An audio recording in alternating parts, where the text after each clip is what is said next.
നമ്മുടെയൊക്കെ വീടുകൾ ഹോട്ടലുകളായി മാറാതിരിക്കട്ടെ, ദൈവാലയങ്ങളായി മാറണമെന്നുള്ളതാണ് യേശു പറയും. നിങ്ങൾ പരസ്പരം മുഖത്തോട് മുഖം നോക്കി സംസാരിക്കുമ്പോൾ, ചേർന്നിരിക്കുമ്പോഴാണ് അറിയാൻ പറ്റുള്ളൂ.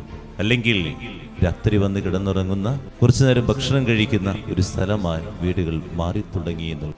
ഈ അറിയൽ നടക്കണമെങ്കിൽ ഒരുമിച്ചിരുന്ന് ഭക്ഷണം കഴിക്കണം, ഒരുമിച്ച് പ്രാർത്ഥിക്കണം.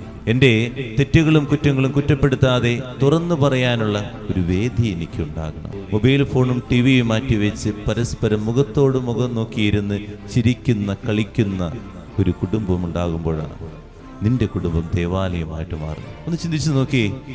പതുക്കെ പതുക്കെ എൻ്റെ കുടുംബം ഒരു ഹോട്ടലായിട്ട് മാറുന്നുണ്ടോ?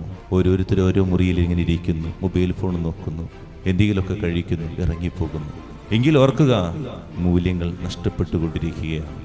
മാറ്റണം. ദേവാലയമാക്കി എൻ്റെ ഭവനത്തെ മാറ്റാൻ പരിശ്രമിക്കുക.